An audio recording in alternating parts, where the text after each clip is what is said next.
हवा तेवढा मखाना घालून घेऊया.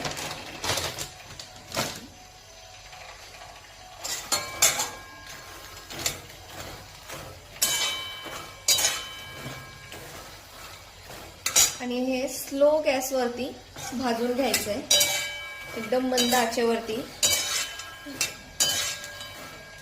गॅस स्पीडमध्ये नाही ठेवायचा कारण हे लगेच करपलं जातं. एकदम मंद आचेवरतीच हे भाजून घ्यायचं.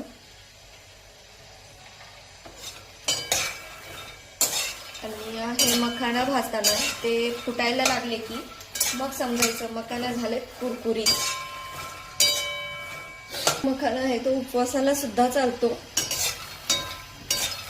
फक्त भाजून याच्यामध्ये सॉल्ट वगैरे टाकून.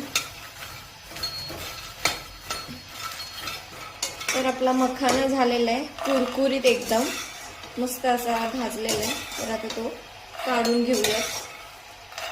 तर आता पुन्हा याच्यात घालून घेऊयात थोडंसं साजूक तूप, एकदम थोडीशी लाल मिरची पावडर, तेही उपवास नसेल तर. मग हळदी पावडर, त्यानंतर चवीपुरतं मीठ आणि हा मखाना त्याच्यामध्ये घालून फ्राय करून घ्यायचा आहे. थोडासा चाट मसाला जर तुम्हाला हवा असेल, उपवास नसेल तर.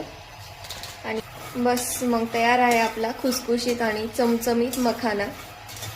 हे मखाना चहा, कॉफी, उपवास, डाएट सगळ्यांसाठी उपयोगी पडतो.